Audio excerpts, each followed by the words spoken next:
Today we're doing something a little bit different. We're doing a history lesson on twin suns. It's a very recent history lesson.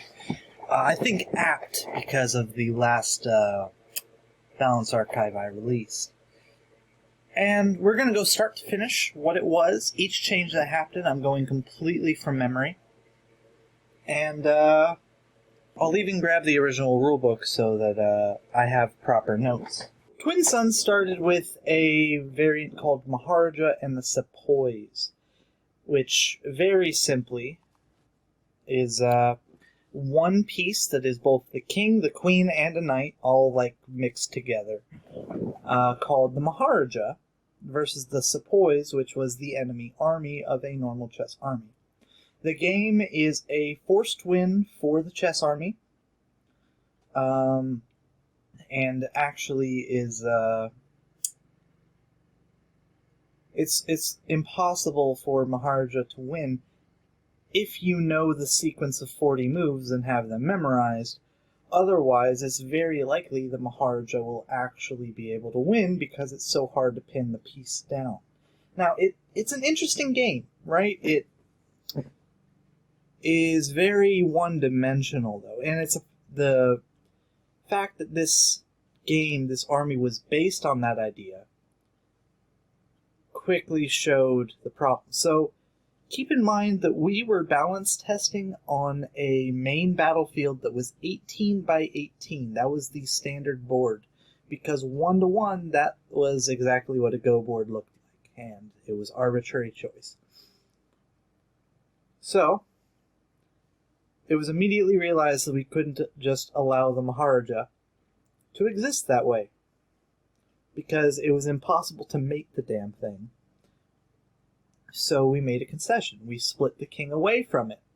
But one Maharaja, or one Amazon in an army, is not enough material. Sure, it's quite a bit, but it's not nearly what the chess army has, especially with the buffs that we gave Medieval. So we gave them 2. And 2 of those pieces wasn't enough on its own. We're like, okay, we get the point, Let's try 3. For a little while, there were 3 sons and no other pieces in the army. And those sons were Amazons, had nothing else going on, but they were both queens and knights. And it was a pretty logical progression. We tried 1, didn't work. We tried 2, didn't work. We tried 3, and it broke everything because it was way too strong. And then we started brainstorming. What could we give them that really gave it that oomph? Then we started looking for depth. And Liam and I actually sit down and brainstormed this. We came up with, in isolation, the piece known as the squirrel, which is, if you're familiar with fairy chess notation, it's the modern hearth, and we called it the flare. Because, you know, they were sons, and there were 2 of them, and twin suns. Decided to give it a fire theme because we just made Frost Beast with an ice theme. And they were, you know, super fast, so charged forward with a blazing pace. All that stuff. So we gave them flares, and initially we gave them 5. And that was, again, just an arbitrary choice, and it felt like they were missing something, just conceptually. And eventually the concept of the orbit came out, which we initially started with a 90 degree, 180 degree, 90 degree only, specifically the exact same spot. So you had 4 options no matter where you were. And that's how it was for a while, a very long while, like 3-4 years. Twin Suns did not see any major changes, because in the games we were playing, we were not at a high enough skill level to get everything out of Twin Suns. The same problem Frost Beast had. Coffee. Fuck, I love coffee. But that form finally reached a problem. In A little bit of backstory about me. I joined the military and became a nuclear electronics technician, or at least in training to be one, for a while. And in that training pipeline, I started to show people my game, in particularly my partner, Nathan Schubert. But we had a big issue with the time of the game. The game was fun, and at that point when I brought it in, it was actually pretty damn close to balanced. The problem is, Medieval Battalion, and every other battalion by extension, was very strong. They were capable of... The pawns were able to move forward and backward, and we were playing on pretty large boards. So the idea was we needed to speed up the game. And the first thing we did was, the boards are too large, let's make it matter that the pawns can promote. So we set the standard board at 5 by 12, because that made it 9 squares across to reach the start of the enemy territory, which we then called the starting board, to make it, now pawn promotion is a viable strategy outside of ridiculously extended endgames. Simple concept, but now we have a 1v1 version of the game, which we called competitive. And it was only 1v1. You couldn't bring other players in. And prior to this, every board was... The smallest was 12 by 12, and you could fit exactly 4 players using the largest army, Great Pyramid. Exactly 4 players could fit. And because of that, it sort of split the game into 2 parts. What would become party mode and what would become competitive mode. Now, competitive mode just shifted Vision into being a dedicated 1v1, and then during testing we continued to find problems. We had tested previously the concept of a teleportation rule for all armies, where if you're a certain distance away, you can move in really close, but it's very limited, so you could just sort of bring your entire army to your opponent, and vice versa, so you both were kind of teleporting across the map, just out of arm's reach, and then moving in to attack. It was a cool concept. It was a little bit too complicated. It would have been easy to implement if we had a user interface. People would have been able to intuitively understand it, which is the advantage of using a UI. They don't have to read the rules, fully understand it, and do it. The game literally won't let them do it if they don't understand it, or won't let it do it in the way they think. We didn't have that, so that completely fell short, and it's a good thing it did, because, oh boy, I, in hindsight, also just don't like the rule in general. It overcomplicates the game. And as a game that already has the potential to be considered too complicated, yeah, it was a problem. So, we set the pawns to only be able to move forward in the territory. And in the battlefield, they got their battlefield movement, which is the same movement they've always had. Forwards, backwards, left, right, diagonal. And that happened pretty early on while I was still in, I was still in nuclear training. But, naturally, I didn't have time to fully dedicate myself to it, and that one change threw all of the years of balance work up to that out the window, because we had balanced for the 18 by 18 prior to that. Twin Suns, in this new world, were quickly found to be too strong. Particularly the Suns. They could mate too easily. They could come in and essentially had like an Area 5 aura around the king, where all they had to do was find a safe square that was close enough, and couldn't be blocked if it was on a diagonal or orthogonal. So they find one of the knight squares and block enough stuff off, and they just either win the king or just work their way through the enemy line. Anyone who's played a version where only one side has an Amazon will understand. It is unreasonably oppressive. And the same problem was found with the Leviathan first, actually. We discovered that the Leviathan of Frost Beasts exerted too much forward pressure. Essentially, they would cripple your opponent's ability to develop and attack because they were having to keep every single piece protected in this massive area, so they didn't have leeway to do much or to advance across the board. Now, with the Knights movement removed from the Suns, they were fairly reasonable for a while.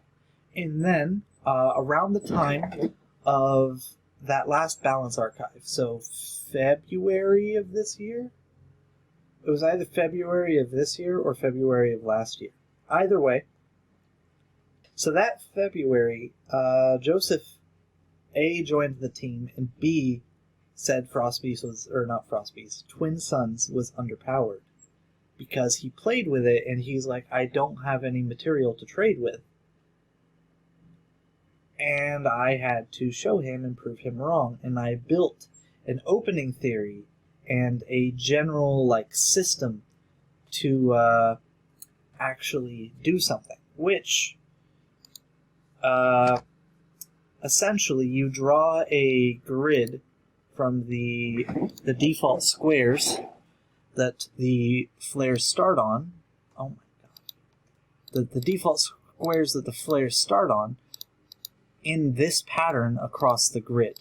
However far you need to go to cover the entire grid in this way, and you can use it as a really easy guideline in order to set up orbits multiple turns in advance, something that no player had reasonably been able to achieve prior to that, which then made it very simple to set up. You used to have to sit there and on a massive board count out exactly where your flares could rotate in multiple positions. And it makes it really difficult in that way to actually see what you're doing. So you could only really plan a turn or two out in advance unless you sat there and stared at the board for a while. Which, when I was doing that, allowed me to go pretty even with Nathan's Frostbeast if I was playing Twin Suns. And we experimented around with a few different ideas in that way. And during that time, the period when I was doing balance tests with Nathan, we also tested a concept called the Nova in case Twin Suns needed a buff, which eventually became the modern Aurora of the Sun, and is actually shown here. So it could move along the yellow. It could capture on the purple, so it moved as a queen, captured as a knight, and could orbit the flares just like everything else. Which, this movement here is actually based off of the other version of Maharaja and the Sepoys. There's two. This is every movement from the older games. So it has the rook, the knight, and the elephant, or alfil. So it could jump to the second diagonal, and that piece eventually became the bishop. The knight movement, which we all know and love, and the rook movement, which we all know and love. So it was the combination of every piece of the earlier games. And then when the Mad Queen was introduced, the concept of Maharaja and Sepoys eventually followed suit, or it went back in time. I don't know, I haven't looked into that history in a while. But basically, both of those versions of the Maharaja exist. Now, with Joseph coming on, that was also around the time I sat down and gave Twin Suns a long, dedicated lore, which we will get to in a separate video. But it allowed us to really look at the Suns as characters, and nameable characters with a backstory and a reason for existing the way they do.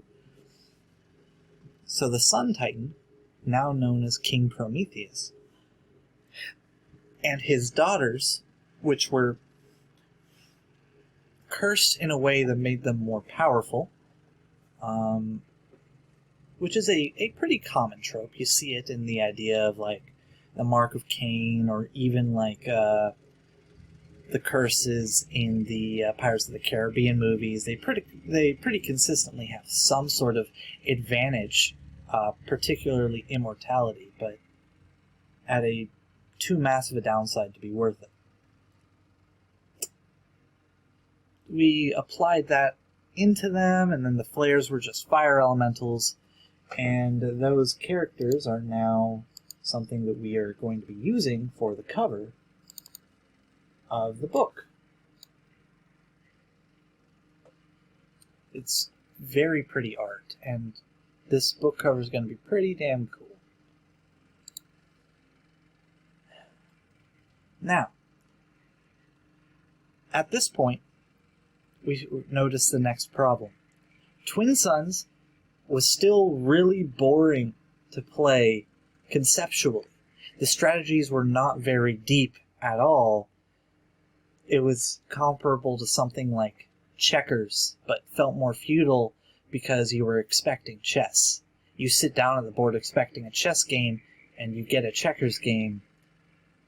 It's disappointing psychologically. You don't get to stress it as much, and it turns out the same way a lot of the time in the mirror match. So the mirror match was just flawed. And because we dedicated the time to making that opening theory happen properly, I became a better player, and the rest of the balance team became better players, and particularly at Twin Suns. We discovered that you could really aggressively sacrifice the flares in flashy, knee-jerk tempo ways and just find a win a lot of the time. And it was very difficult to stop. And at worst case, if Medieval fends it off, which they can, the initial onslaught, it is possible, they will then be down material in endgame while you have suns, which are essentially queens, and flares in some numerical combination. If your opponent only has rooks and pawns and you have two queens, even though you don't have pawns, you're winning. If you have squirrels, which the flares are, and a queen, and they can maneuver around each other using this extra like teleportation type orbit mechanic,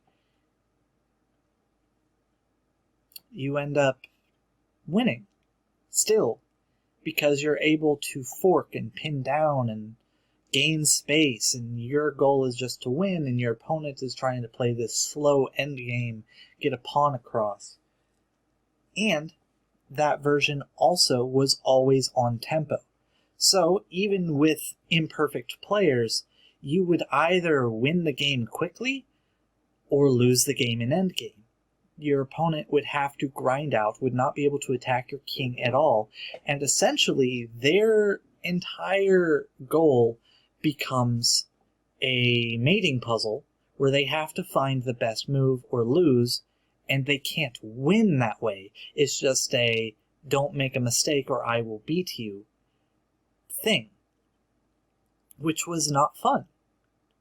It was at first. It was very exciting, very tense moments, but after it happened a few times, it quickly lost its charm. So we were like, okay, Twin Suns, even if we can balance it in this form, adding or removing material, these pieces, adding a single flare is a +7 in material. And when you want smaller knobs than that, you don't want to just... What's a good example?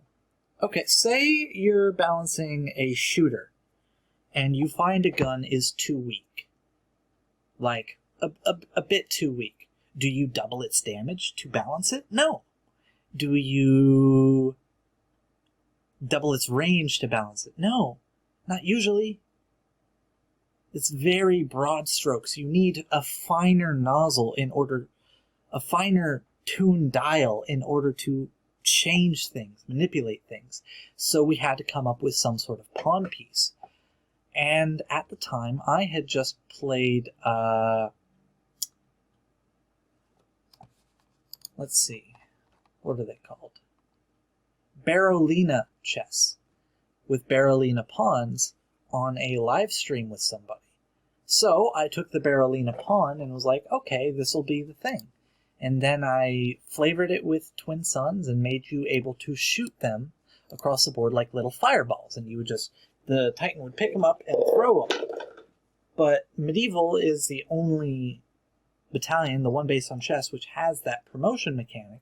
So rather than have the Barolina pawns promote like they do, they just become a stronger version of themselves, able to exist in all directions. But that took time.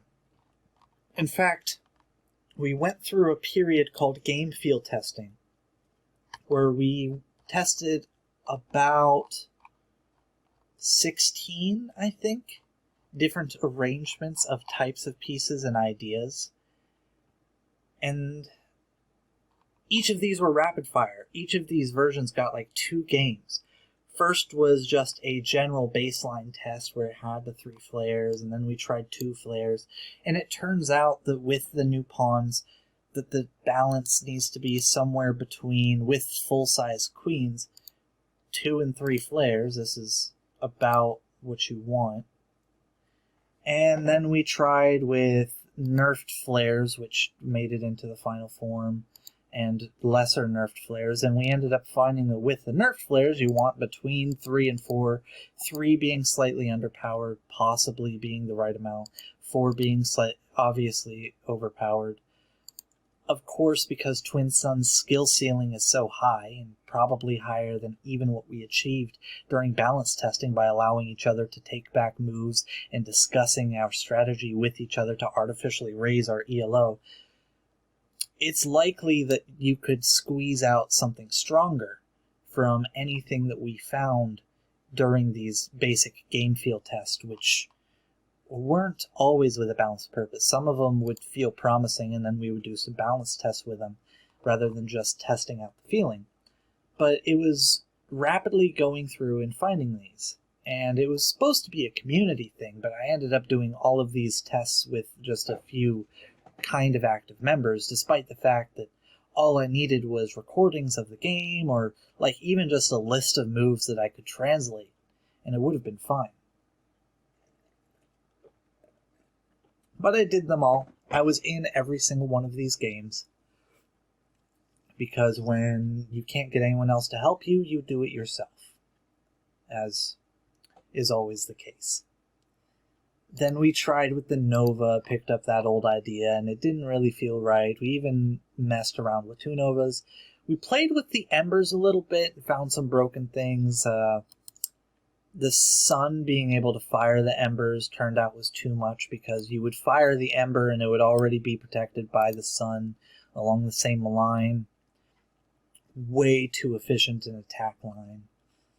And then we just tried like one of every piece that we were trying out, and it didn't really work out. And we then, at the end, tested some Novas, some flare combinations.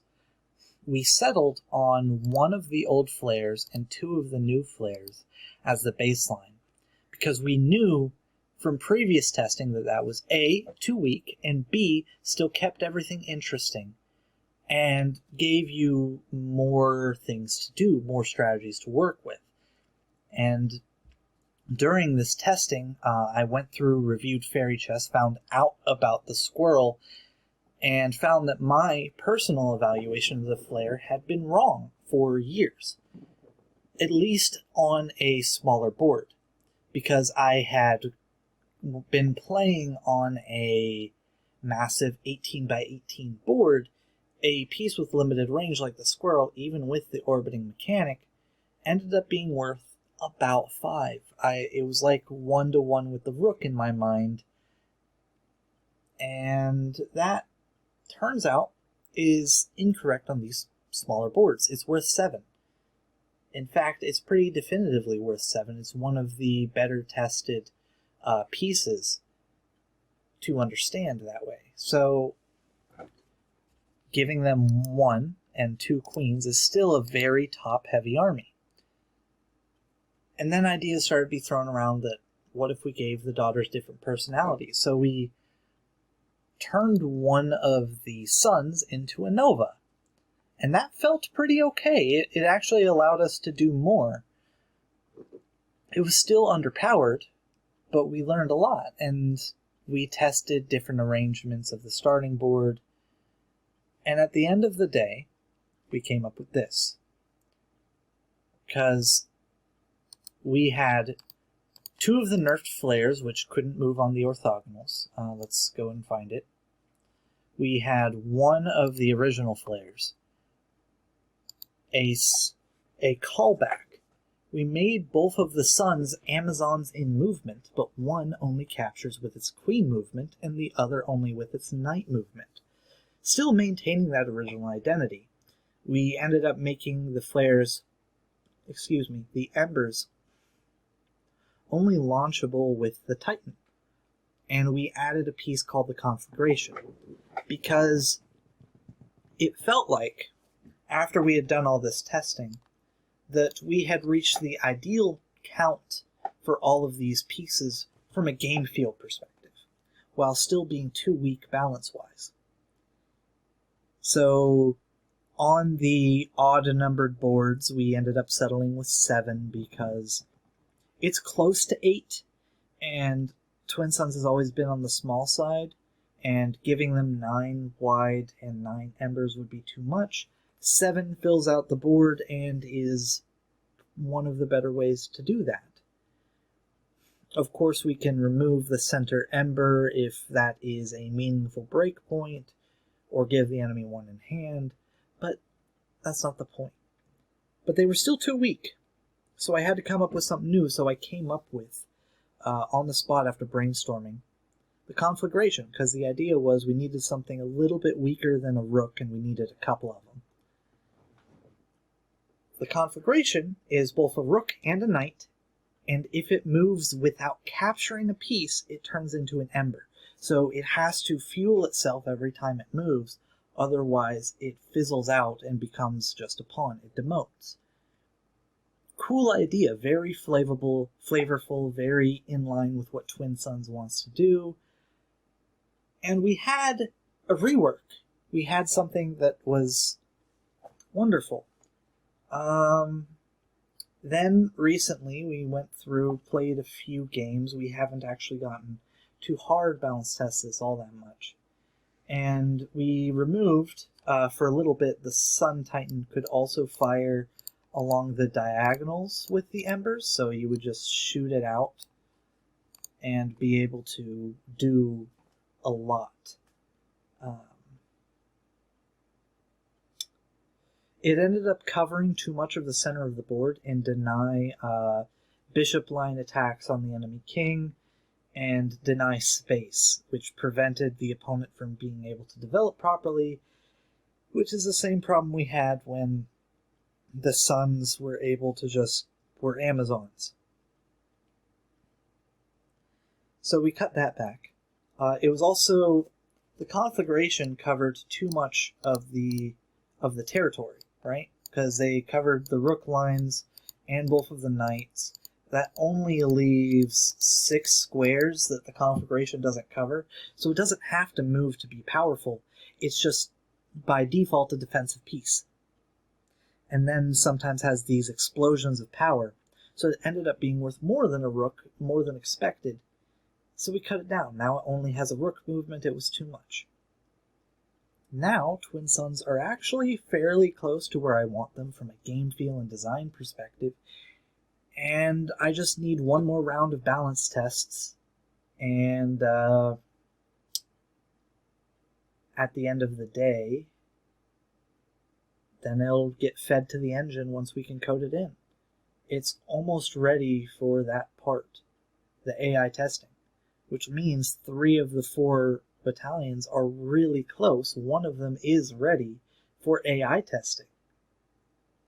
That's a good milestone to be at. That's something that felt like it would take really long time, months and months ago, but Twin Suns is almost there. Palace is there. Shoguns is almost there. Twin Suns and Shoguns just need one more round of balance tests, and Palace needs to be fed to the engine. Now, I'm going to go over just some ideas that were thrown around, because the idea was your Titan is kind of this pyromancer, right?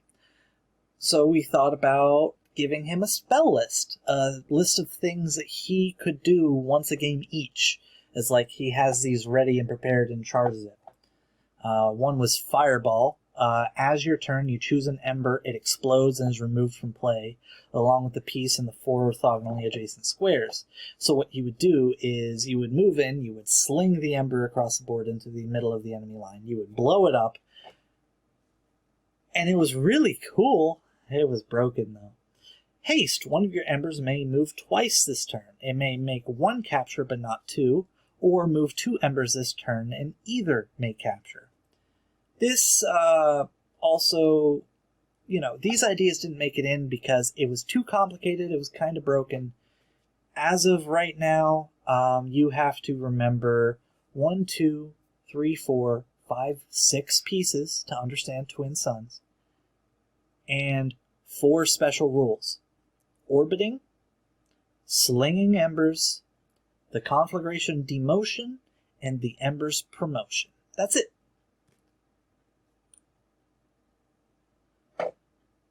You could also summon an ember. Originally, the whole slinging thing was you would set up, it was like an aura, you would become a flame cannon, where your Titan, as long as it sat still until it moved again, could keep doing that.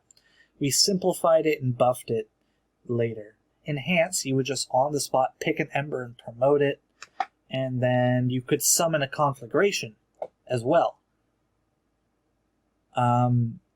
So the idea was you would just create it, and then it would eventually fizzle out and become an ember, just like conflagrations do. And it was cool.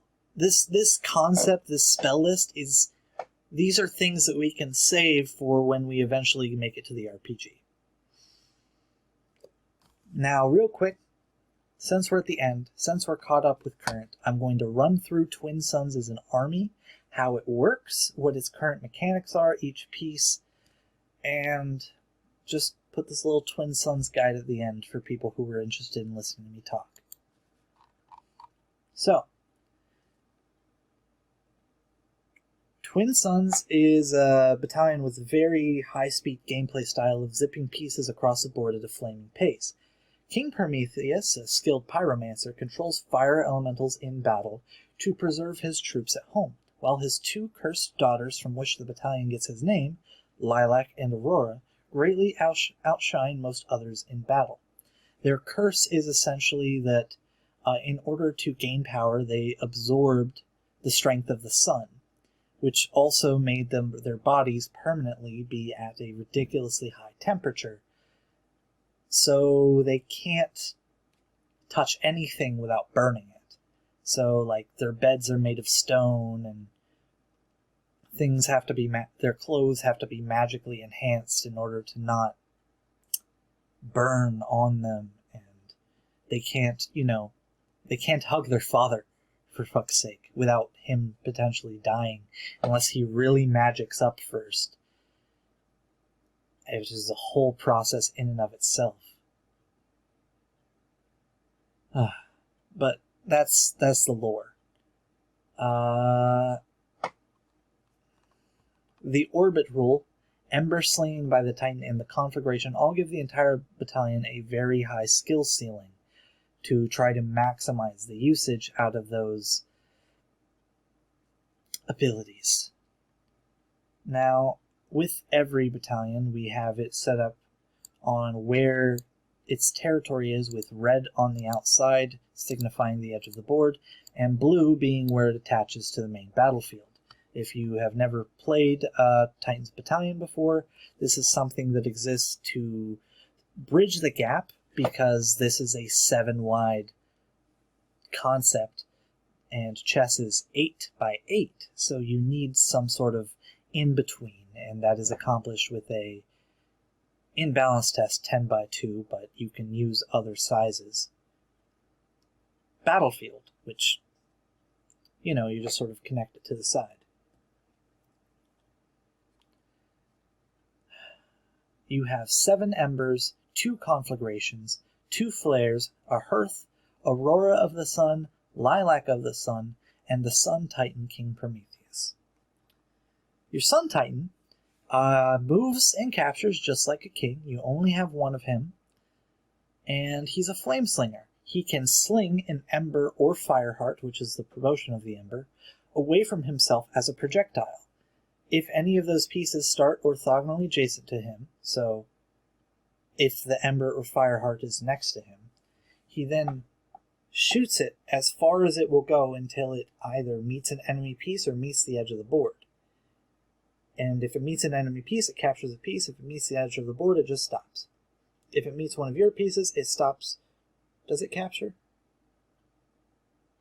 Nope, it captures your own pieces too. So if you shoot this at your own ember, it will capture your own ember. And this is sort of like a bullet from a gun thing. Friendly fire is on.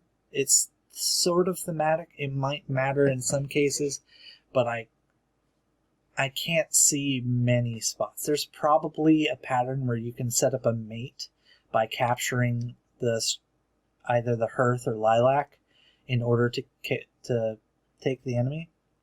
Hearth is more likely because lilac would have made it enemy anyway, but